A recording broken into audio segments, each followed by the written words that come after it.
ബിസ്മില്ലാഹിർ റഹ്മാനിർ റഹീം. അല്ലാഹുവിന്റെ പരിശുദ്ധമായ ഖുർആൻ സൂറത്തു യാസീനിൽ ഒരു ആയത്ത് കാണാം. ഹും വഅസ്വാജുഹും ഫീ നിലാലിൻ അലൽ അറായികി മുത്തഖിയൂൻ ലഹും ഫീഹാ ഫാകിഹതു വലഹും മാ യദ്ദഊൻ സലാമുൻ ഖൗലൻ മിർ റബ്ബിർ റഹീം. അല്ലാഹുവിന്റെ പരിശുദ്ധമായ ഖുർആൻ പറയുകയാണ്, സൂറത്ത് യാസീൻ ഓതി നോക്കുന്നവർക്ക് ഈ ആയത്ത് കാണാം. എന്റെ പ്രിയമുള്ളവരെ, ഹും വഅസ്വാജുഹും ഫീ ളിലാലിൻ അലൽ അറായികി മുത്തഖിയൂൻ.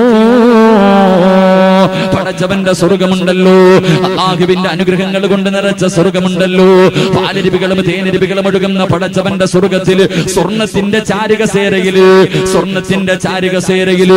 ഭാര്യ ഇടത് സൈഡിൽ ഇരിക്കുകയാണ്, ഭർത്താവ് വലത് സൈഡിൽ ഇരിക്കുകയാണ്. സ്വർണത്തിന്റെ ചാരികസേരയിൽ ഭാര്യയും ഭർത്താവ് രണ്ട് സൈഡിൽ ഇരുന്നിട്ട് തനിക്ക് അല്ലാഹു നൽകിയ മക്കളെ പിടിച്ച് നടുക്കിരുത്തുകയാണ്. എന്നിട്ടൊരു കുടുംബം പടച്ചവന്റെ സ്വർഗ്ഗത്തിലിരുന്ന് സുഖിക്കുകയാ. സ്വർഗ്ഗത്തിലെ ഹൂറിലീങ്ങളായ പെണ്ണുങ്ങളുണ്ടല്ലോ, ഈ ഭാര്യക്കും ഭർത്താവിനും മക്കൾക്കും ഹിദ്മത്ത് ചെയ്തുകൊണ്ടിരിക്കുകയാ. ആ സമയത്ത് പടച്ചവന്റെ സ്വർഗ്ഗത്തിലെ 8 കവാടങ്ങളിലൂടെ മലക്കുകൾ ഇങ്ങനെ കടന്നു വരികയാണ്. ഈ കുടുംബത്തെ നോക്കിയിട്ട്, സ്വർഗ്ഗത്തിലിരിക്കുന്ന ഭാര്യയെയും ഭർത്താവിനെയും മക്കളെയും നോക്കിയിട്ട് അല്ലാഹുവിന്റെ മലക്കുകൾ പറയുന്നു, സലാമുൻ ഖൗലൻ മിർ റബ്ബിർ റഹീം. എല്ലാ മലക്കുകളും ആ കുടുംബത്തോട് സലാം പറയുകയാ. എല്ലാവരും ബഹുമാനിക്കുകയാ. എന്റെ പ്രിയമുള്ള ചെറുപ്പക്കാരാ, നാളെ നിന്റെ പ്രിയപ്പെട്ട ഭാര്യയുടെയും മക്കളുടെയും കയ്യിൽ പിടിച്ച് അല്ലാഹുവിന്റെ സ്വർഗ്ഗത്തിലിരുന്ന് സുഖിക്കാൻ ആഗ്രഹമുണ്ടോ? ഇവിടെ കഴിഞ്ഞതുപോലെ നാളെ ഭർത്താവും ഭാര്യയും മക്കളും നാളെ സ്വർഗ്ഗത്തിലിരിക്കുമ്പോ ഈ നാട്ടുകാരിൽപ്പെട്ട സ്വർഗ്ഗവാസികളുണ്ടല്ലോ, അവിടെ വെച്ച് ചോദിക്കുന്നു, പെണ്ണേ എങ്ങനെ കിട്ടി പെണ്ണേ, ഈ പ്രതിഫലം നിനക്ക് എങ്ങനെ കിട്ടി?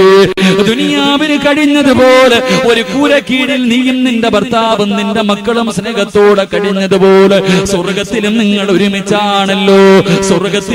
ഒരുമിച്ചാണല്ലോ. എങ്ങനെയാണ് ഈ പ്രതിഫലം കിട്ടിയതെന്ന് നാളെ സ്വർഗ്ഗവാസികൾ ചോദിക്കുമ്പോ പാതിരാത്രി ഒരുമിച്ച് കൂടിയവര് തന്റെ ഭർത്താവിന്റെയും മക്കളുടെയും കയ്യിൽ പിടിച്ച സ്വർഗ്ഗത്തിൽ പോകണോ? ചെറുപ്പക്കാരാ, ഈ ദുനിയാവിലെ ഭാര്യയുടെയും മക്കളുടെയും കയ്യിൽ പിടിച്ചിട്ട് അല്ലാഹുവിന്റെ സ്വർഗ്ഗത്തിലും ഇവിടെ കഴിഞ്ഞതുപോലെ കഴിയാൻ ആഗ്രഹമുണ്ടോ? അല്ലാഹുവിന്റെ ഖുർആൻ പറയുകയാ, ആരുടെയെങ്കിലും കുടുംബജീവിതത്തില് 4 കാര്യങ്ങളുണ്ടോ? അവനും അവന്റെ ഭാര്യയും മക്കളും സ്വർഗ്ഗത്തിലും ഒരുമിച്ചാണെന്ന് അഷ്റഫുൽ ഖൽഖ് നബി മുഹമ്മദ് മുസ്തഫ.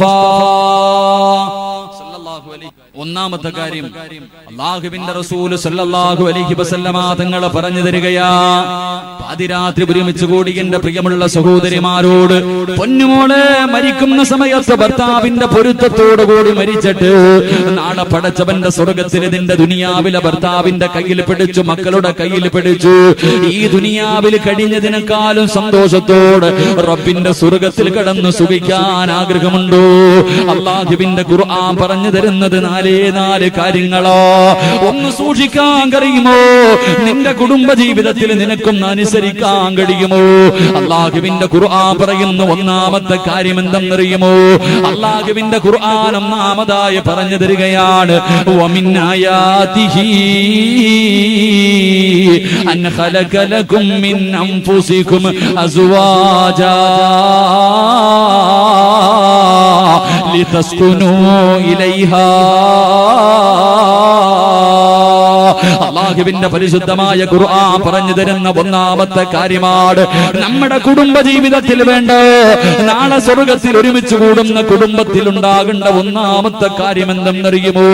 വമിൻ ആയാതിഹി അൻ ഖലക ലകും മിൻ അൻഫുസികും അസ്വാജാ ലിതസ്കുനൂ ഇലൈഹാ.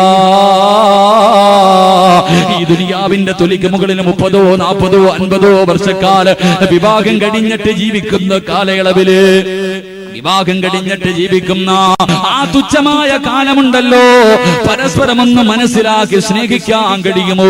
ആത്മാർത്ഥമായിട്ട് ഭർത്താവിനെ ഒന്ന് സ്നേഹിക്കാൻ കഴിയുമോ? ആത്മാർത്ഥമായിട്ട് നിന്റെ ഭാര്യയൊന്ന് സ്നേഹിക്കാൻ കഴിയുമോ? എന്റെ പ്രിയമുള്ള സഹോദരങ്ങളെ, സ്നേഹമില്ലാത്ത കാലമാണല്ലോ. സ്നേഹം തേടിയിട്ട് ആണുങ്ങളും പെണ്ണുങ്ങളും എന്റെ പ്രിയമുള്ളവരെ ഓടി നടക്കുന്ന ഒരു കാലത്താണല്ലോ നമ്മൾ ജീവിക്കുന്നത്.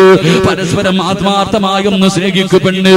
ഒരു ഭർത്താവിന്റെ മനസ്സ് വേദനിച്ചാൽ, ഒരു ഭാര്യയുടെ മനസ്സ് വേദനിച്ചാൽ ഓടിച്ചെന്ന് പറയുന്നത് വാപ്പയുടെ മുന്നിലല്ല, ഉമ്മയുടെ മുന്നിലല്ല, മക്കളുടെ മുന്നിലല്ല, കൂടപ്പറപ്പിന്റെ മുന്നിലല്ല, കൂട്ടുകാരുടെ മുന്നിലല്ല.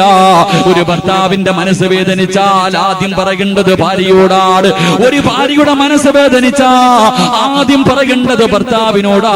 പൊന്നുമോള്, അല്ലാഹുവിന്റെ പ്രവാചകനുണ്ടല്ലോ, ലോകത്തിന്റെ നേതാവുണ്ടല്ലോ, പടച്ചവനെ 40ാമത്തെ വയസ്സിൽ അല്ലാഹുവിന്റെ പ്രവാചകനതാ ഗുഹയ്ക്കകത്തിരിക്കുമ്പോ അള്ളാന്റെ റസൂലിന്റെ മുന്നിലേക്ക് മുഖറബുൽ അംലാക്ക് മലക്ക് ജിബ്രീൽ അലൈഹിസ്സലാം ഇറങ്ങി വരികയാണ്. അല്ലാഹുവിന്റെ പരിശുദ്ധമായ ഖുർആനിന്റെ ഒന്നാമത്തെ ആയത്ത് ഓതി കൊടുക്കുകയാ. ഇഖ്റാ ബിസ്മി റബ്ബിക്കല്ലദീ ഖലഖ് ഖലഖൽ ഇൻസാന മിൻ അലഖ്. അല്ലാഹുവിന്റെ റസൂലിനോട് പരിശുദ്ധമായ ഖുർആനിന്റെ ഒന്നാമത്തെ സൂക്തം ഓതി കൊടുക്കുമ്പോ പ്രവാചകനോട് ഓതാൻ പറയുമ്പോൾ പേടിച്ചുകൊണ്ട് പറയുന്നു, എനിക്കോതാനറിയില്ല, എനിക്കോതാനറിയില്ല. അല്ലാഹുവിന്റെ പ്രവാചകനെ ജിബ്രീൽ കെട്ടിപ്പിടിക്കുകയാ. അല്ലാഹുവിന്റെ റസൂലിന്റെ ശരീരം വേദനിക്കുകയാണ്. പേടിച്ച് വിറച്ചുകൊണ്ട് അല്ലാഹുവിന്റെ പ്രവാചകന് ഖുർആൻ ഓതുകയാ. എന്നിട്ട് ആ പർവ്വതത്തിന്റെ മുകൾ തട്ടിൽ നിന്ന് അല്ലാഹുവിന്റെ റസൂല് കരഞ്ഞുകൊണ്ട് പേടിച്ചുകൊണ്ട് ഇറങ്ങി വരികയാണ്. ഓടിച്ചെന്നത് എവിടെയെന്നറിയുമോ? ഓടിച്ചെന്നത് എവിടെയെന്നറിയുമോ? തന്റെ പ്രിയപ്പെട്ട ഭാര്യയായ ഖദീജ ബീബി റളിയല്ലാഹു തആല അൻഹയുടെ മുന്നിലേക്ക് അല്ലാഹുവിന്റെ റസൂല് കടന്നു ചെന്നിട്ട് തന്റെ പ്രിയപ്പെട്ട ഭാര്യയുടെ മടിയിൽ കിടന്നിട്ട് അല്ലാഹുവിന്റെ റസൂല് പറയുന്നു, സമ്മിലൂനി യാ ഖദീജ, എന്നെ ഒന്ന് പുതപ്പിക്ക് ഖദീജ, എന്നെ ഒന്ന് പുതപ്പിക്ക് ഖദീജ.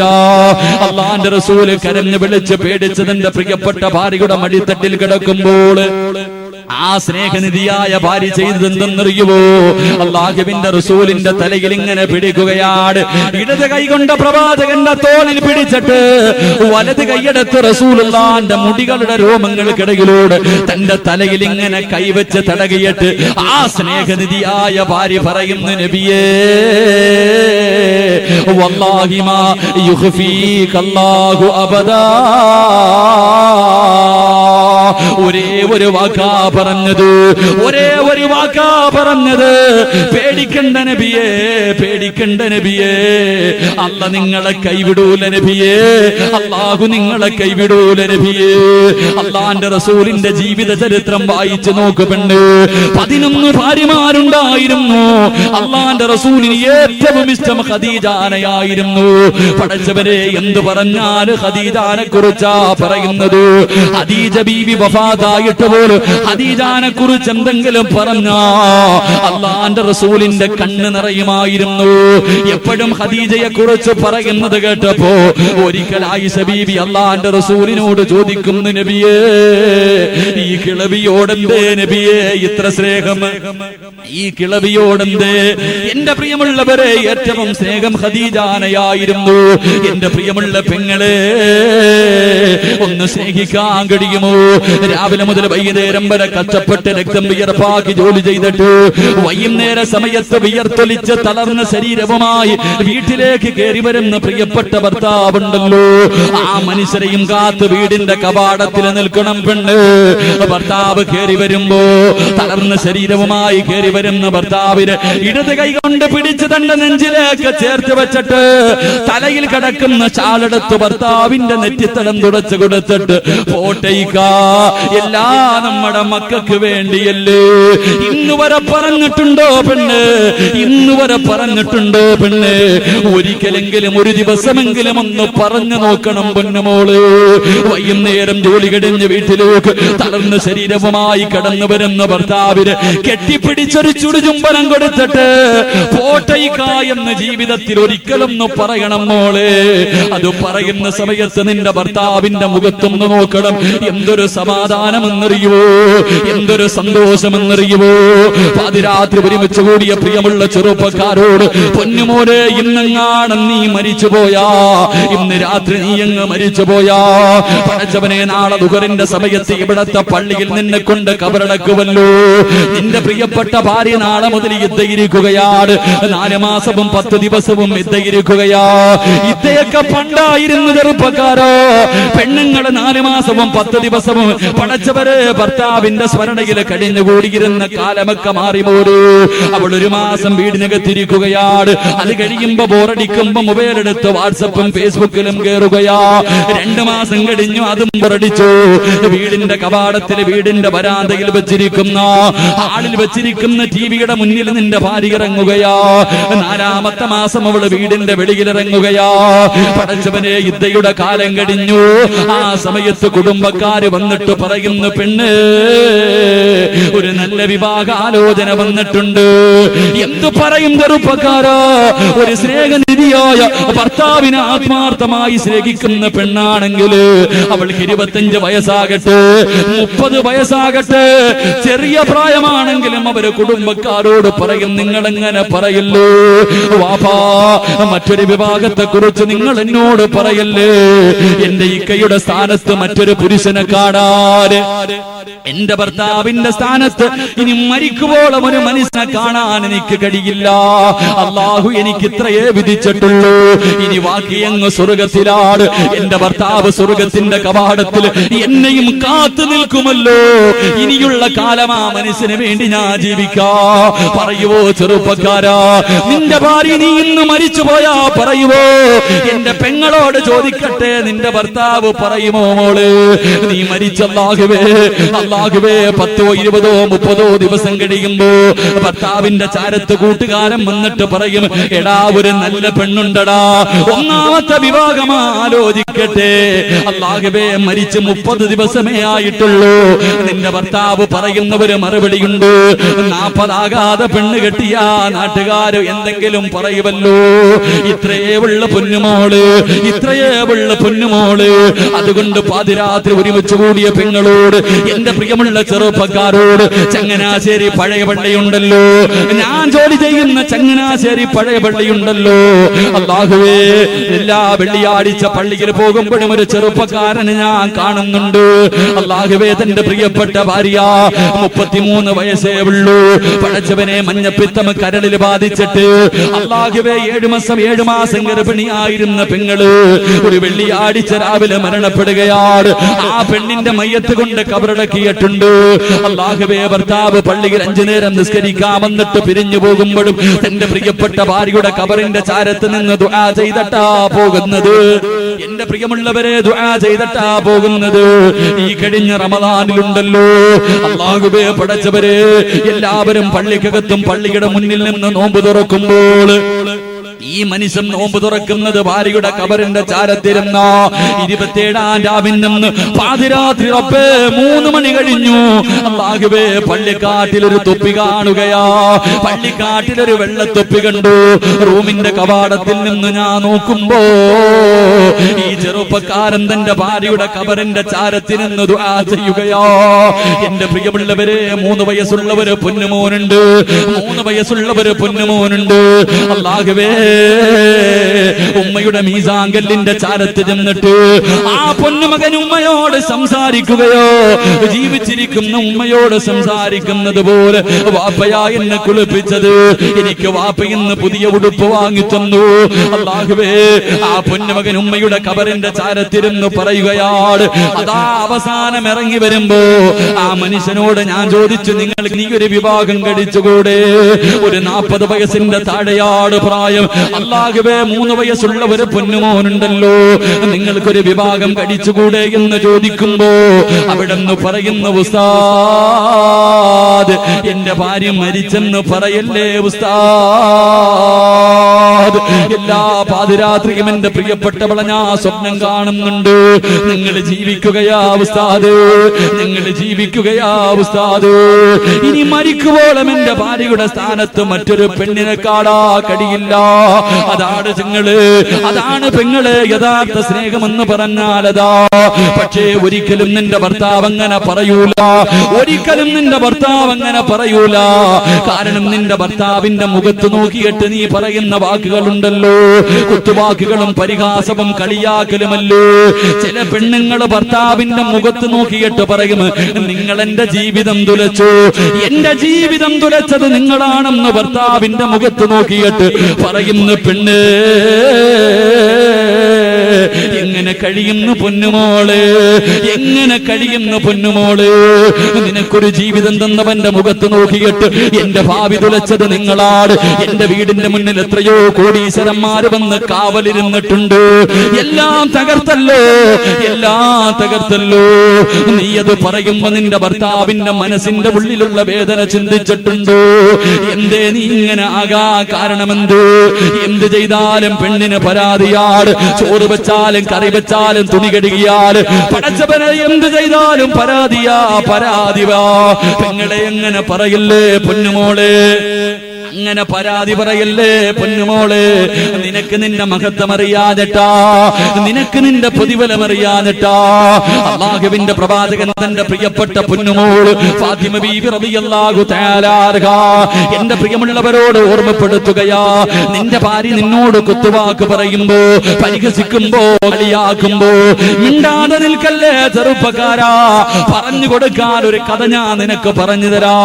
അല്ലാഹുവിന്റെ റസൂലുണ്ടല്ലോ, എന്റെ പ്രിയപ്പെട്ട പൊന്നുമോള് ഫാത്തിമ ബീവി റളിയല്ലാഹു തആല അൻഹ വിവാഹം കഴിഞ്ഞിട്ട് ഒരു ദിവസമുണ്ടല്ലോ, അല്ലാഹുവിന്റെ റസൂൽ തന്റെ പൊന്നുമോളെ കാണാൻ പോവുകയാ. അല്ലാഹുവിന്റെ പ്രവാചകൻ തന്റെ പൊന്നുമോളെ കാണാ വീടിന്റെ വെളിയിൽ ചെന്ന് സലാം പറഞ്ഞു, വീടിന്റെ വെളിയിൽ ചെന്ന് സലാം പറഞ്ഞു. വീടിനകത്തേക്ക് കടന്നു ചൊല്ലുമ്പോ ഫാത്തിമ ബീവി റളിയല്ലാഹു തആല അൻഹ ആട്ടുകല്ലിന്റെ ചുവട്ടിലിരുന്ന് ഗോതമ്പ് പൊടിച്ചുകൊണ്ടിരിക്കുകയാ, ആട്ടുകല്ലിന്റെ ചുവട്ടിലിരുന്ന് ഗോതമ്പ് പൊടിച്ചുകൊണ്ടിരിക്കുകയാ. അല്ലാഹുവിന്റെ റസൂൽ ചോദിക്കുന്നു, മോളെ ഫാത്തിമ എന്തുണ്ട് പൊന്നുമോള്, വിശേഷം എന്തെന്ന് ചോദിക്കുമ്പോ റസൂലുള്ളാഹിയുടെ പൊന്നുമോള് കല്ലിന്റെ ചുവട്ടിലിരുന്ന് കരയുകയാണ്. തന്റെ പൊന്നുമോള് കരയുന്നത് കണ്ടപ്പോ അല്ലാഹുവിന്റെ റസൂൽ അടുത്ത് ചെന്നിട്ട് ചോദിക്കുന്നു, മാ തബ്കീകി യാ ഫാത്തിമ, ഉപ്പയുടെ പൊന്നുമോൾ എന്തിനാ കരയുന്നത്? അല്ലാഹുവിന്റെ പ്രവാചകൻ തന്റെ കരളിന്റെ കഷ്ടമായ തന്റെ പ്രിയപ്പെട്ട പൊന്നുമകളോട് ചോദിക്കുമ്പോ ഫാത്തിമ ബീവി റളിയല്ലാഹു തആല അൻഹ രണ്ട് കൈയും എടുത്തിട്ട് ഇങ്ങനെ കാണിക്കുകയാ. അല്ലാഹുവിന്റെ പ്രവാചകന്റെ മുന്നിലേക്ക് രണ്ട് കൈയും എടുത്ത് നീട്ടിക്കൊടുത്തിട്ട് പറയുന്നു, വാപ്പാ ഈ അടുക്കളക്കകത്ത് കിടന്ന് ജോലി ചെയ്തിട്ട് ഈ കല്ല് പിടിച്ചിട്ട് എന്റെ കൈ പൊട്ടിയിട്ട് രക്തം വരുന്നു വാപ്പാ. അല്ലാഹുവിന്റെ പ്രവാചകന്റെ പ്രിയപ്പെട്ട പൊന്നുമോൾ രണ്ട് കൈയും കാണിച്ചിട്ട് വാപ്പയോട് പരാതി പറഞ്ഞപ്പോ അല്ലാഹുവിന്റെ റസൂല് പറഞ്ഞ മറുപടി എന്തെന്നറിയുമോ? അല്ലാഹുവിന്റെ റസൂല് പറഞ്ഞ മറുപടി എന്തെന്നറിയുമോ? പാതിരാത്രി ഒരുമിച്ച് കൂടി എന്റെ പ്രിയമുള്ള പെങ്ങള് പഠിക്കടേ പൊന്നുമോള്, ഒരു ചെവിയിലൂടെ കേട്ടിട്ട് മറു ചെവിയിലൂടെ കളയല്ലോ. ഭർത്താവിന്റെ വീട്ടിൽ കിടന്ന് തമ്മിലടിയുണ്ടാക്കി വാശി കാണിച്ചിട്ട് വീട്ടിൽ വന്ന് നിൽക്കുന്ന പ്രിയപ്പെട്ട പങ്കള് അടുത്തു പിടിച്ചിരുത്തിട്ട് പറഞ്ഞു കൊടുത്തിട്ട് തിരിച്ച് പറഞ്ഞു വിടണം പൊന്നുമോള്. അല്ലാഹുവിന്റെ റസൂൽ എന്തേ പറഞ്ഞതെന്നറിയുമോ?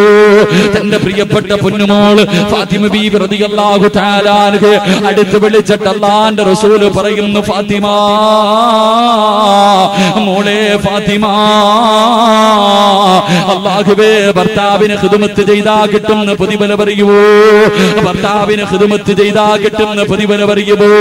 അല്ലാഹുവിന്റെ റസൂൽ പറയുന്നു, മോളെ നിന്റെ ഭർത്താവുണ്ടല്ലോ, പാതിരാത്രി ഒരുമിച്ച് കൂടിയ പെങ്ങള് രാവിലെ മുതൽ വൈകുന്നേരം വരെ കഷ്ടപ്പെട്ട് ജോലി ചെയ്ത് വൈകുന്നേര സമയത്ത് ഒരു കിലോ അരിയും വാങ്ങിയിട്ട് നിന്റെ ഭർത്താവ് വീട്ടിലേക്ക് കയറി വരികയാ. നിന്റെ ഭർത്താവ് വീട്ടിലേക്ക് കയറി വരികയാണ്, കയ്യിൽ ഒരു കിലോ അരി കൊണ്ട് തന്നിട്ട് എനിക്കും എന്റെ മക്കൾക്കും ചോറ് വെച്ച് തരാൻ പറയുമ്പോ കളിയാക്കാതെ, കുറ്റപ്പെടുത്താതെ, കുത്തുവാക്ക് പറയാതെ ഇതെന്റെ കടമയാണെന്ന് കരുതിയിട്ട് ആ അരി വാങ്ങിയിട്ട് അടുക്കളയിൽ കൊണ്ടുപോയി കഴുകി ശുദ്ധിയാക്കി നിന്റെ ഭർത്താവിന് ചോറ് വെച്ച് കൊടുത്താൽ അള്ളാന്റെ റസൂല് പറയുകയാ, തന്റെ ഭർത്താവിന് ഭക്ഷണം വെച്ച് കൊടുത്താ കിട്ടുന്ന പ്രതിഫലം പറയുമോ? പിന്നെ അതിൽ ഓരോ ചോറുണ്ടല്ലോ, ഓരോ അരിമണിയുണ്ടല്ലോ, അതിന് പകരം അല്ലാഹു നിനക്കൊരു നന്മ എഴുതും പെണ്ണ്. ഒരു ചോറിന് പകരം ഒരു നന്മയാണ്, ഒരു പാപം അല്ലാഹു പുറത്തു തരികയാ. നിന്റെ ഭർത്താവ് കഴിക്കുന്ന ഭക്ഷണത്തില് ഒരു ചോറിന് പകരം അല്ലാഹു നിനക്കൊരു നന്മ എഴുതുകയാണ്, നിന്റെ ഒരു പാപം പുറത്തു തരികയാ. അടുക്കളയിലെ തീയുടെ ചുവട്ടിൽ കിടന്ന് ഒരുകുന്ന പെണ്ണുങ്ങളുണ്ടല്ലോ, എമ്മയ്ക്ക് പഠിച്ച ഡിഗ്രിക്ക് പഠിച്ച എന്നെ അടുക്കളയിലെ തീയുടെ ചുവട്ടിലിട്ട് പീഡിപ്പിക്കുകയാണ്, എന്റെ സൗന്ദര്യം മുഴുവനും ഈ അടുപ്പിന്റെ ചുവട്ടിൽ കിടന്ന് നഷ്ടപ്പെട്ടെന്ന് ഭർത്താവിനോട് പറഞ്ഞു മനസ്സ് വേദനിപ്പിക്കുന്ന പെണ്ണ്. വെറുതെയല്ല പൊന്നുമോള്, വെറുതെയല്ല പൊന്നുമോള്.